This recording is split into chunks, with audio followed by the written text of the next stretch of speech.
Chapter 6 is Pearl, and it begins with saying that we have as yet hardly spoken of the infant. No kidding. This entire chapter is about Pearl. Pearl is the name of Hester's baby, and I think the important thing to realize here is that you need to sort of buckle up and get ready to focus, because this entire chapter is a deep dive into who is Pearl, what is Pearl. You will discover, I think, we've already gotten the hint that Pearl has some symbolic qualities, but we're going to get a really clear picture of how symbolic she is. So just, I would say, annotate wherever you get a hint that she is more than just a child.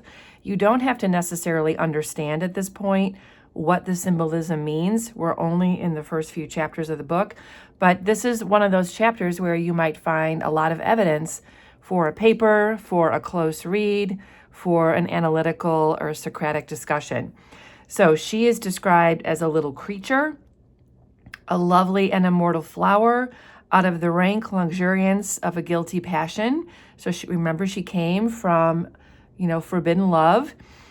She has an ironic name, her Pearl, for so had Hester called her, not as a name expressive of her aspect, which had nothing of the calm, white, unimpassioned luster that would be indicated by the comparison, because a pearl is a simple, lovely, sort of calming stone. But she named the infant Pearl as being of great price, purchased with all she had, her mother's only treasure. So Pearl of great price. She is a symbol of what great price Hester had to pay to have her, emotionally pay, morally pay. This is a quote, or just sometimes I think what a quiz question might be, like, what does the name mean? It means that she came at great expense, at great price. It also says here that God, as a direct consequence of the sin which man thus punished, had given her a lovely child whose place was on that same dishonored bosom to connect her parent forever with the race and descent of mortals, and to be finally a blessed soul in heaven. Yet these thoughts affected Hester Prynne less with hope than apprehension. So I think it's important here to notice how many times Hawthorne talks about how conflicted Hester is. She loves this child. She sees her as a wonder, but she's also afraid, like what she might mean, what she might experience in her life, how she might affect Hester's life, how the sin that Hester has committed will affect both of them. So she has these huge, mood swings of joy and love, and then fear and apprehension. Day after day, she looked fearfully into the child-expanding nature, ever dreading to detect some dark and wild peculiarity that should correspond with the guiltiness to which she owed her being. So she's afraid that Pearl has been cursed because of her own sin, and that somehow that will emerge as part of her character. Perhaps its perfect shape. Okay, so here I'm noticing suddenly we're not referring to Pearl as a girl or a child, but an it. This happens a lot throughout this chapter, so this reinforces the fact that she is also a symbol. Its perfect shape, its vigor, its natural dexterity, and all the use of its untried limbs, the infant was worthy to have brought forth in Eden, worthy to have been left there to be a plaything of the angels after the world's first parents were driven out. The child had a native grace, which does not invariably coexist with faultless beauty. Its attire, however simple, always impressed. So Hester is making her very lovely clothes. Little Pearl was not clad in rustic weeds. Her mother, with a morbid purpose that may be better understood hereafter. Okay, so what does that mean? Don't have to know, just mark it. Had brought the richest tissues that could be procured, so that means fabrics, and allowed her imaginative faculty its full play in the arrangement and decoration of the dresses which the child wore before the public eye. So Hester uses Pearl's clothing is a way to be creative, to be elaborate, to sort of be the opposite of what she has to wear every day, which is very plain clothes and then the elaborate scarlet letter. In this one child, there were many children. So Pearl's aspect had a special infinite variety. She's sort of universal. This is another reference to a symbol. Throughout, however, there was a trait of passion, a certain depth of hue, which she never lost. So she has this passion, this depth that is beyond other children. This outward mutability indicated and did not more than fairly express the various properties of her inner life. Hester's fears deceived her. It lacked reference and adaptation to the world in which she was born. The child could not be made amenable to rules. In giving her existence, a great law had been broken, and the result was a being whose elements were perhaps beautiful and brilliant, but all in disorder. So she's a wild child. So this is also symbolic. It's ironic, too, like, she is freer than Hester is free, and yet she is very disobedient, which is also something that challenges Puritan law, which I think is interesting. I mean, Hester herself has challenged Puritan law by having a child out of wedlock, and now Pearl seems to challenge it even more. Hester could only account for the child's character by recalling what she herself had been during that momentous period while Pearl was inhibiting her soul. The mother's impassioned state had been the medium through which were transmitted to the unborn infant the rays of its mortal life. So Hester believes that her own spiritual agitation while she was pregnant with Pearl made Pearl so wild. Maybe. I mean, that is a thing. That the way a woman feels and behaves during pregnancy can affect the child inside, and possibly how the child is when she or he is born. But we don't know for sure. She could recognize her wild, desperate, defiant mood within Pearl, the flightiness of her temper, and even some of the very cloud shapes of gloom and despondency which had brooded in her heart. So Hester sees herself in her child. They were now illuminated by the morning radiance of a young child's disposition, but later in the day of early existence might be prolific of the storm and whirlwind. So again, inner conflict. Pearl is embodying all of Hester's roller coasters of feelings, her love, but also possibly the doom in her life. The discipline of the family in those days was very rigid. So children were meant to follow scriptural authority. They were frequently scolded. Sometimes they were spanked or beaten with a rod. So this is how most children were punished, but not Hester. Hester early on sought to impose a tender but strict control over the infant immortality that was committed to her charge. So she was very advanced for her time. She was a gentle parent, which is the sort of parenting style of today, which is slowly changing a little bit to be a little bit more strict in terms of expectations, but certainly not spanking children anymore. That is not what's typically happening in 2025 and 2026. Parents are much more connected and cautious with how they treat their children, and Hester was that way too. But she also feels that parenting is beyond her skill. She is not necessarily confident as a parent. Who is, honestly, especially with the first child? But the task was beyond her skill. After testing both the smiles and frowns and providing that neither mode of treatment possessed any calculable influence, Hester was ultimately compelled to stand aside and permit the child to be swayed by her own impulses. So eventually she kind of gives up. Like, she tries being a gentle parent, she tries being a little more stern, and she struggles to actually have any impact on Pearl's behavior. So Pearl, again, that to me is sort of symbolic, that she is her own thing, whatever that means. She cannot be influenced. Down here it says, Hester could not help questioning at such moments whether Pearl was a human child. So even Hester thinks this child is more than just a child. She seemed rather an airy sprite, After playing here we go, the it again, fantastic sports for a little while upon the cottage floor, it would flit away with a mocking smile. Beholding it down here, Hester, was constrained to rush towards the child, to pursue the little elf, just more than a child, in the flight which she invariably began, to snatch her to her bosom with a close pressure and earnest kisses, not so much from love, but to assure herself that Pearl was flesh and blood. So she holds Pearl to make sure that she is indeed real. Sometimes Hester bursts into passionate tears.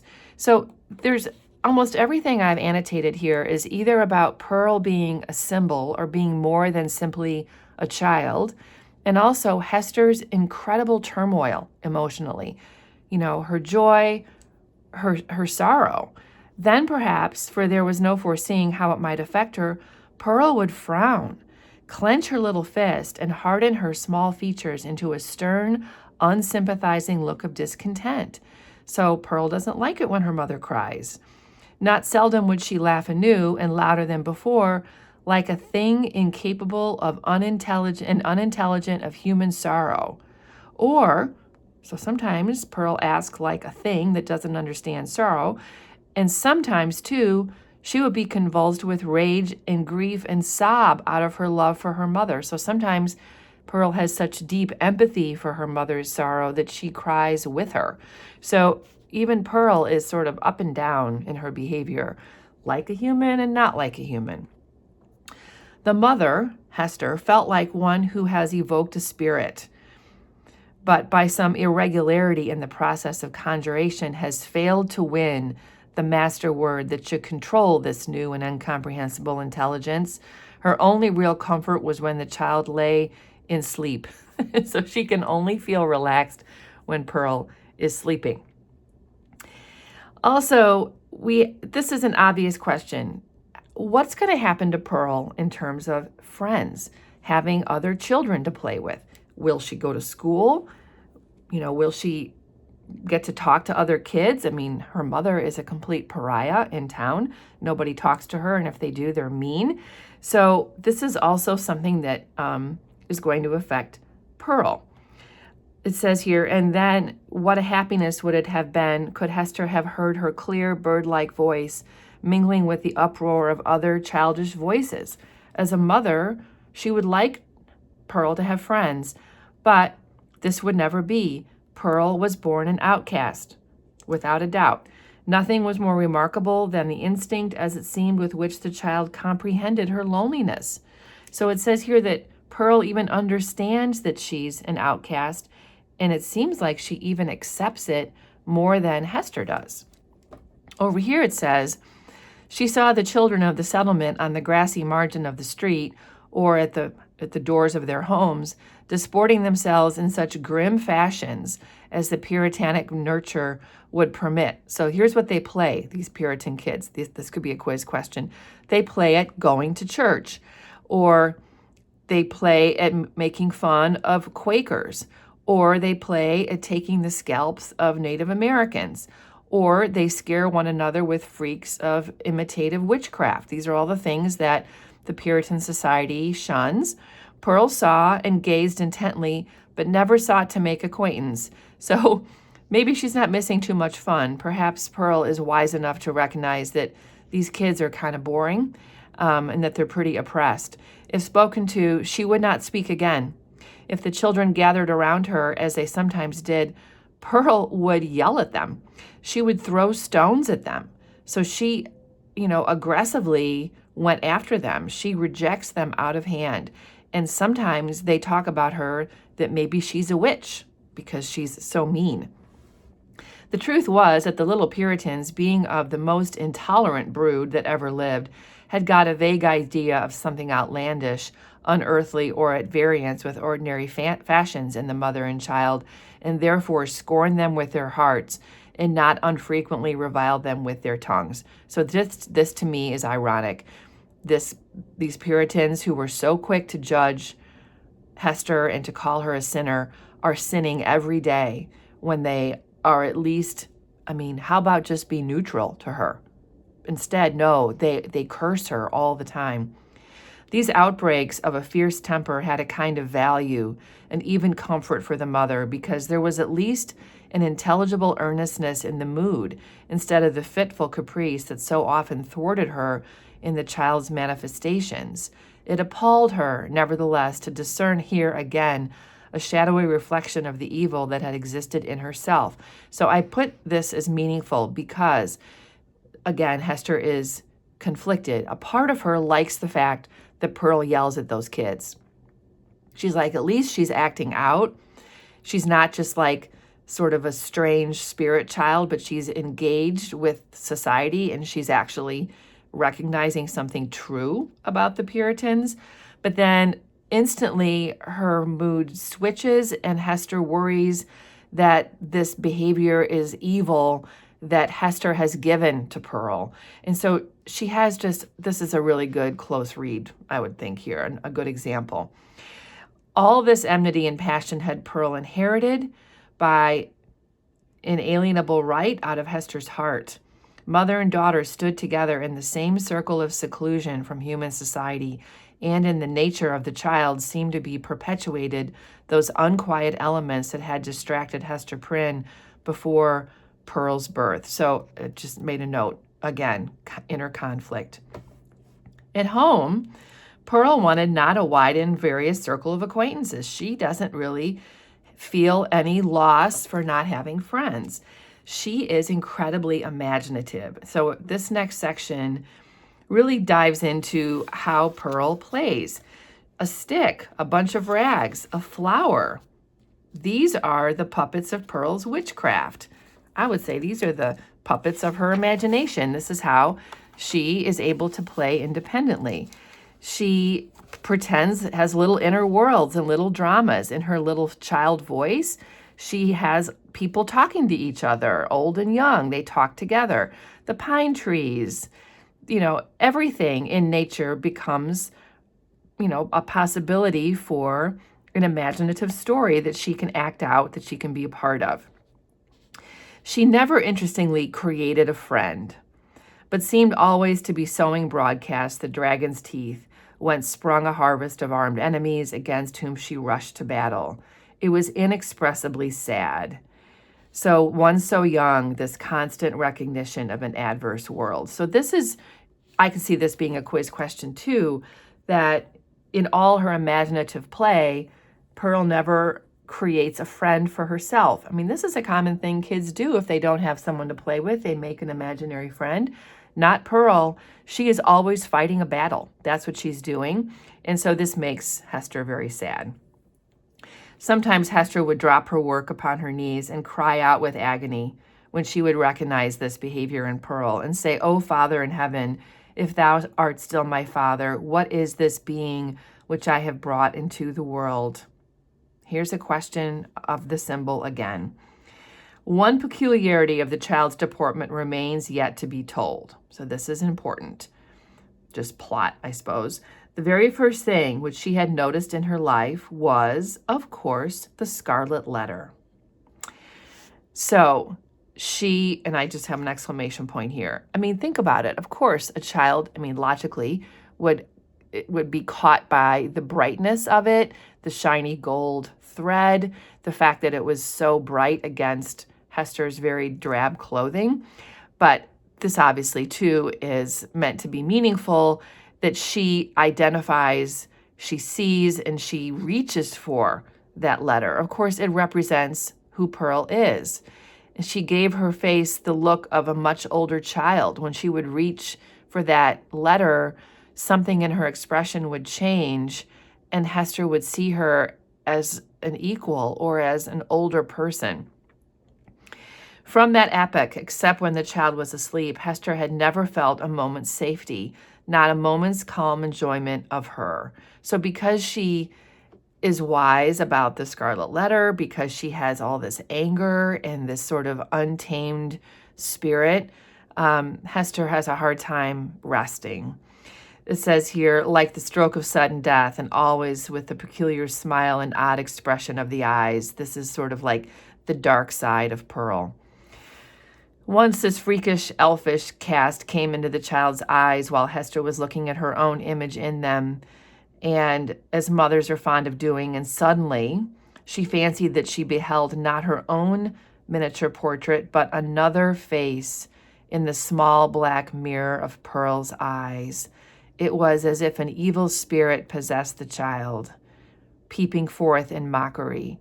So to me, I would be curious, what is the other face she sees in Pearl's eyes besides her own? Could it be the father? Could it be her actual husband? Could it be an evil spirit? It could be all those things. Just something to think about. So then it says we have a shift here that it's in the summer and Pearl has gotten big enough to run around. She amuses herself with gathering handfuls of wildflowers and flinging them at her mother's bosom. So she's throwing flowers at the Scarlet Letter over and over and over again at the end here of this chapter.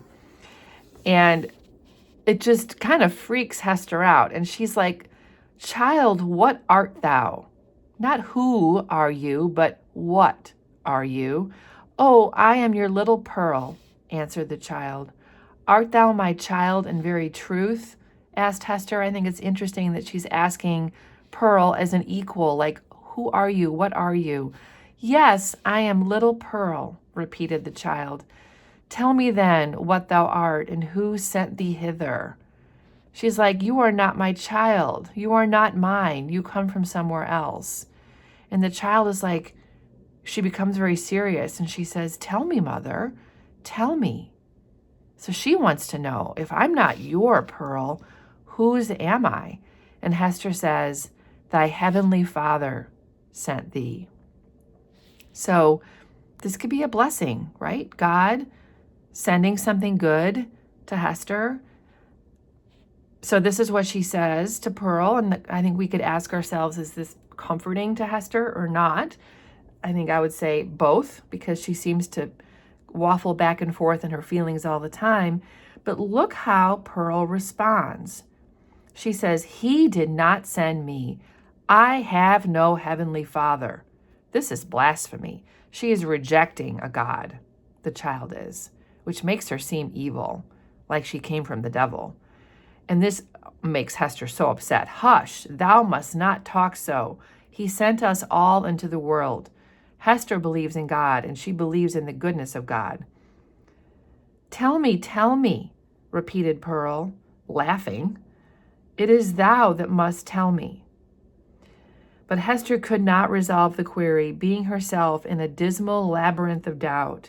She remembered the talk of the neighboring townspeople, who, seeking vainly elsewhere for the child's paternity and observing some of her odd attributes, had given out that poor little Pearl was a demon offspring. So this is where Hester lands. She's like, she believes in God. She believes that, Pearl was sent by God. But she also knows that Pearl herself has rejected that idea, and that the people in town, these Puritans, who I would say are sinning every minute by treating her the way they do, they're saying that Pearl was a demon offspring. Just like you think about Jesus being born to the Mother Mary, and he was a blessing to the world. Pearl is just the opposite. Perhaps there is no father, and she's a demon. That's what the Puritans think. So this is something that you should also just know. Such as, ever since the old Catholic times, had occasionally been seen on earth through the agency of their mother's sin and to promote some foul and wicked purpose. So this is what the New England Puritans believe. They believe very strongly in witches and devils, and that they walk among them. And this is what Pearl and Hester symbolize to the Puritans.